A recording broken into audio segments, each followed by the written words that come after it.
आज हम हाजिर हैं एक नए टॉपिक के साथ। टॉपिक है खिलाफत आंदोलन, जो कि 1920 में हुआ था। ये भारतीय राजनीति में बहुत ही महत्वपूर्ण आंदोलन था। इसने हिंदू मुस्लिम एकता को बढ़ाया भी और घटाया भी। कैसे, देख लेते हैं। इसको हम पढ़ रहे थे गांधी युग, जो कि 1915 से 1947 तक था। इसमें हम स्वतंत्रता आंदोलन भी इसी के टाइम फ्रेम के बीच में पढ़ेंगे। तो हम इसके बीच में जितनी भी घटनाएं हो रही हैं उनको वन बाई वन लेते जा रहे हैं। तो इसी के बीच में एक और आंदोलन है खिलाफत आंदोलन। मतलब जब तक आज़ादी नहीं प्राप्त हुई तब तक ये आंदोलनों का दौर चलता ही रहा। तो इससे पहले कई सारे टॉपिक हिस्ट्री को लेकर करा चुके हैं, मॉडर्न इंडिया को लेके जो स्वतंत्रता आंदोलन है उससे लेके हो चुके हैं। तो आज है एक नया टॉपिक खिलाफत आंदोलन। ये सभी एक सीरीज वाइज में है। इससे पहले था जलियांवाला बाग हत्याकांड, उससे पहले था रॉलेट एक्ट। ये सभी आपस में जुड़े हुए हैं, अपने ये एक दूसरे को आगे बढ़ा रहे हैं और इसकी जो भी प्रॉब्लम थी, जो भी चीज़ें थी, वो आगे आने वाले आंदोलनों में दिखाई दे रही हैं, या जो भी अच्छी चीज़ें थी वो भी सब दिखाई दे रही हैं। जो कमियां थी वो भी आगे वाले आने वाले जो आंदोलन थे उनमें सभी में दिखाई दे रही हैं। तो आज देख लेते हैं खिलाफत आंदोलन, जो कि 1920 में हुआ था। इसमें क्या था, खिलाफत आंदोलन से अर्थ क्या है, सबसे पहले जान लेते हैं इसका अर्थ क्या है। मतलब खिलाफत आंदोलन है क्या।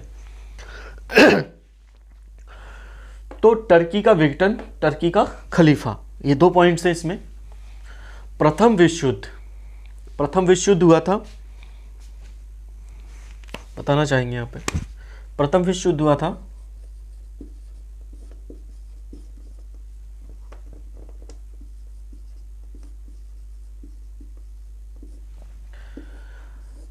दो तरह के पावर थी, दो तरह की। एक तरफ थे टर्की, जर्मनी,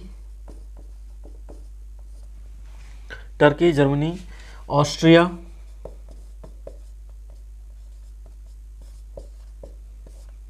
हंगरी,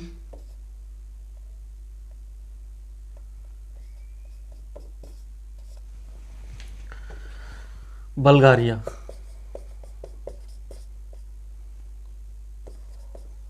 दूसरी तरफ थी फ्रांस,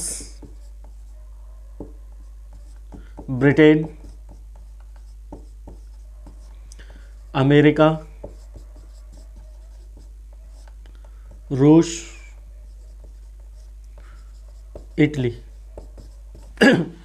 जब हम वर्ल्ड हिस्ट्री कराएंगे तो इन सभी को बहुत ही ज़्यादा महत्वपूर्ण पॉइंटों को, जो भी इसके बहुत ज़्यादा इंपॉर्टेंट पॉइंट्स हैं, इन सभी पॉइंट्स को क्लियर करेंगे। जितनी भी चीज़ें होंगी सभी को क्लियर किया जाएगा वर्ल्ड हिस्ट्री में वन बाई वन, एक सीरीज के तहत। ये नहीं कि कोई चीज़ बीच में छोड़ दिया, कोशिश की जाएगी कि सभी को एक तरफ से पूरा किया जाए। तो ये प्रथम विश्व युद्ध में ये दोनों शक्तियाँ थी। एक तरफ फ्रांस, ब्रिटेन, इटली, अमेरिका और रूस थे, और दूसरे टर्की, जर्मनी, ऑस्ट्रिया, हंगरी और बल्गारिया थे। इसमें क्या था, फर्स्ट वर्ल्ड वॉर में ब्रिटेन के अगेंस्ट टर्की ब्रिटेन के अगेंस्ट था।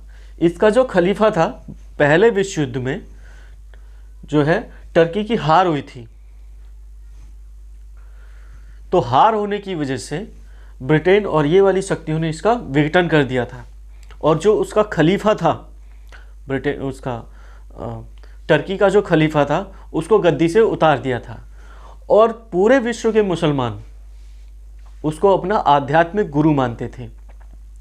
जब ये बात पता चली कि इसको प्रथम विश्व युद्ध में हार मिली है और ब्रिटेन दूसरे ग्रुप में शामिल था जिसमें उसका हाथ है कि उसने हमारे जो खलीफा था, आध्यात्मिक गुरु, उसको गद्दी से उतार दिया, उसको अपमानित किया गया है।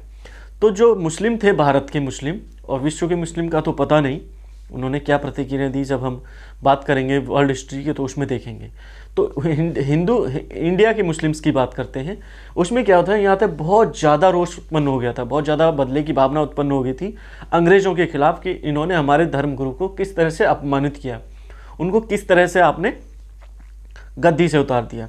जो टर्की का जो खलीफा था वो पूरे विश्व के मुसलमानों का आध्यात्मिक गुरु माना जाता था उस समय। तो उसकी बेइज्जती नहीं सहन हुई, इस वजह से इनमें बहुत ज़्यादा बदले की भावना उत्पन्न हो गई मुस्लिम्स में। अब ये थी पहले विश्व युद्ध की घटना जिसकी वजह से ये आंदोलन स्टार्ट होना था, जिसकी वजह से मुस्लिम्स में उनके प्रति विद्रोह की भावना उत्पन्न हो गई थी। आगे देखते हैं आंदोलन के कारण। मुख्य कारणों में थे युद्ध में मुसलमानों का समर्थन लेने के लिए आश्वासन। अब युद्ध में क्या हुआ था, युद्ध में जाने से पहले मुसलमानों का आश्वासन लेने के लिए उन्होंने क्या किया था, सहयोग प्राप्त करने की कोशिश की थी मुस्लिम्स की, कि आप हमें सहयोग दीजिए, हम दूसरे मोर्चे पर जा रहे हैं ताकि हम लड़ाई अच्छे से लड़ सकें और बेहतर तरीके से अपनी शक्ति का प्रदर्शन कर सकें। और क्या होता है, युद्ध के बाद टर्की का विभाजन और युद्ध क्षतिपूर्ति थोप दी गई और टर्की के साथ क्या किया गया, उसका विघटन कर दिया गया, खलीफा को उतार दिया गया और उस पर युद्ध के रूप में बहुत सारे पैसे और बहुत सारी धन आपूर्ति करने के लिए बोला गया कि ये क्षतिपूर्ति है, इसको आपको पूरा करना पड़ेगा क्योंकि आपकी वजह से जो जीते हुए राष्ट्र हैं उनका बहुत ज़्यादा नुकसान हुआ है। ऐसा अक्सर होता है, जो हार जाता है उससे जो नुकसान की भरपाई होती है उसी से कराई जाती है, जो कि जीते हुए राष्ट्रों की होती है। ये ऐसा हुआ था। जब हम वर्ल्ड हिस्ट्री पढ़ाएंगे और विश्व युद्ध पढ़ाएंगे तो उसके बारे में और डिटेल से बात करेंगे। आगे है, ये कंप्लीट हो गया है आंदोलन की प्रगति। जो आंदोलन हुआ था ये उसकी वजह से, खलीफा की वजह से, तो इसमें क्या था, खिलाफत कमेटी की स्थापना बहुत पहले कर ली गई थी। इसमें क्या हुआ था कि जो मौलाना अबुल कलाम आज़ाद थे, शौकत अली थे, वो ब्रिटेन के महाराज से जाके मिले थे, वहाँ के प्रधानमंत्री से जाके मिले थे कि आप टर्की के साथ अच्छा व्यवहार कीजिए, नहीं तो भारत के मुसलमान आपके विरुद्ध हो जाएंगे। लेकिन ऐसा उन्होंने, उनकी रिक्वेस्ट को नहीं माना गया, उनकी जो भी विनती की गई थी उसको नहीं माना गया और उसके विघटन को नहीं रोका और खलीफा को गद्दी पे नहीं रखा। तो क्या हुआ था, इसके विरुद्ध में फिर वहाँ से आगे ब्रिटेन से आए और इन्होंने खिलाफत कमेटी की स्थापना की। खिलाफत कमेटी की स्थापना 4 लोगों ने की थी जो कि मुस्लिम के बहुत जाने माने लोग थे। इसमें थे मौलाना अबुल कलाम आज़ाद, मौलाना शौकत अली, मौलाना मोहम्मद अली और हकीम अजमल खान।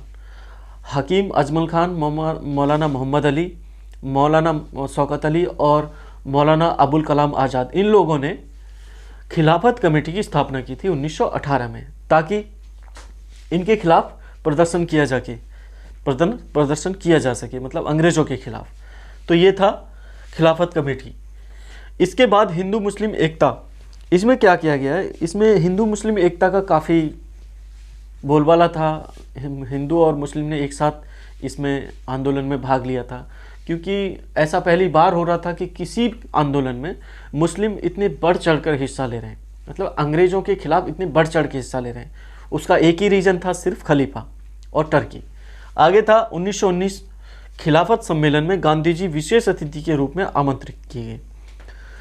क्या था, गांधी जी काफ़ी जनप्रिय नेता बन चुके थे अब तक, तो खिलाफत कमेटी का जो खिलाफत आंदोलन हुआ था उसमें इन सभी 4 नेताओं ने गांधी जी को विशेष अतिथि के रूप में आमंत्रित किया था और 1 अगस्त 1920 को आंदोलन स्टार्ट कर दिया था।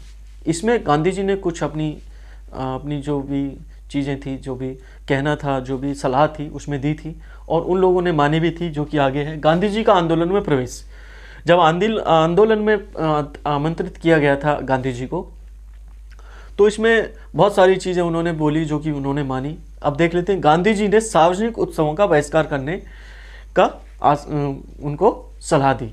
गांधी जी ने कहा कि आप सार्वजनिक जो भी उत्सव हैं उन सभी का बहिष्कार कीजिए। और क्या कहा, ब्रिटिश सरकार के खिलाफ असहयोग आंदोलन छेड़ने की सलाह दी और कहा कि आप किसी भी मामले में ब्रिटिश सरकार के किसी भी चीज़ों को सहयोग मत कीजिए, असहयोग कीजिए।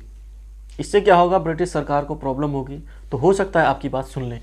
आगे था, खिलाफत कमेटी ने उनकी सलाह मान ली, मतलब जो भी उन्होंने सलाह दी थी, क्योंकि जनप्रिय नेता थे, काफ़ी फेमस हो चुके थे अब तक, तो इनकी सलाह मान ली। और अल्लाहू अकबर, आगे क्या हुआ, अल्लाहू अकबर और वंदे मातरम एक ही मंच से सुनाई देने लगे। जो नारे थे अल्लाहू अकबर और वंदे मातरम के एक ही नारे एक ही मंच से सुनाई देने लगे। मतलब इतनी हिंदू मुस्लिम एकता इतनी प्रगाढ़ थी, इतने ज़्यादा हो गए थे, एक हो गए थे कि वो उनको फ़र्क नहीं पड़ रहा था कि हम मुस्लिम हैं या हिंदू हैं। अब वो एक तरह से देखा जाए तो देशवासियों की तरह, राष्ट्रवादियों की तरह काम कर रहे थे। तो इसमें एक ही मन से दोनों ही, हिंदू भी उधर ही बैठे हैं और मुस्लिम से भी उधर ही बैठे हैं और अपना अपना काम कर रहे थे और अंग्रेज़ों का विरोध कर रहे थे। इसमें था स्वामी श्रद्धानंद। स्वामी श्रद्धानंद कट्टर हिंदू थे। इसमें क्या हुआ, इतनी एकता ज़्यादा बढ़ गई थी कि जो स्वामी श्रद्धानंद थे, मुस्लिम जो भी दिल्ली में जामा मस्जिद है वहाँ के मेंबर से उनको क्या किया गया कि उनको भाषण देने के लिए आमंत्रित किया गया। जो दिल्ली में जामा मस्जिद है वहाँ से उनका मेंबर है, जो भी मंच है, वहाँ से उनको भाषण देने के लिए आमंत्रित किया गया। और जो स्वर्ण मंदिर है पंजाब में, वहाँ पे डॉक्टर सैफुद्दीन किचलू थे, उनको स्वर्ण मंदिर की चाबी सौंप दी गई। मतलब इस तरह से एकता बढ़ गई थी कि अब फर्क ही नहीं पड़ रहा था कि कौन मुस्लिम है और कौन हिंदू है। अब क्या हुआ, इस तरह की एकता देख के अंग्रेज काफ़ी विचलित हो गए, बहुत परेशान हो गए कि अब क्या किया जाए। इन्होंने क्या किया, खेल खेला, फूट डालो और शासन करो की नीति, जो कि पहले से ही करते आ रहे थे। इन्होंने क्या किया, मुस्लिम्स को भड़काना स्टार्ट किया और कुछ उनको रियायत देना स्टार्ट किया। तो क्या हुआ, बहुत सारी जगह पर दंगे फैल गए। दंगे फैल गए तो इनको फ़ायदा हुआ, क्योंकि आपस में मनमुटाव पैदा हो गया और आपस में लड़ने लगे हिंदू मुस्लिम। इसका उन्होंने फ़ायदा उठाया। इसके बाद आंदोलन का अंत होने लगा। कैसे, क्योंकि जब एकता ही खत्म हो गई और आंदोलन कमज़ोर पड़ने लगा, तो आखिर में क्या किया अंग्रेज़ों ने, बहुत कूटनीतिज्ञ थे, बहुत ज़्यादा सातिर थे। इन्होंने क्या किया, जो इटली का जो खलीफा था उसको फिर से गद्दी पे बैठा दिया और जो उसका बेटन था उसको निरस्त कर दिया। इस तरह से इन्होंने क्या किया कि हिंदू मुस्लिम जो एकता थी और जो ये आंदोलन था उसको ख़त्म करने की कोशिश की गई। अगर ये बना रहता तो हो सकता है बहुत ज़्यादा विरोध प्रदर्शन आगे बढ़ जाता, हो सकता है अंग्रेज़ों को यहाँ से भागना पड़ता, क्योंकि ऐसी एकता और ऐसा आंदोलन पहले कभी नहीं देखा था अंग्रेज़ों ने। तो ये था खिलाफत आंदोलन, जो कि 1920 में हुआ था, 1 अगस्त 1920 में, जिसमें हिंदू मुस्लिम एकता को काफ़ी अच्छे से देखा गया और आगे भी बढ़ी। और लेकिन इन्होंने इस चीज़ का फ़ायदा उठाया और लड़ाई भी करवा दी, एकता भी देख ली और लड़ाई भी करवा दी। तो ये था खिलाफत आंदोलन, इसको बहुत अच्छे से करना है। मिलते हैं अगले टॉपिक में, आज के लिए इतना ही।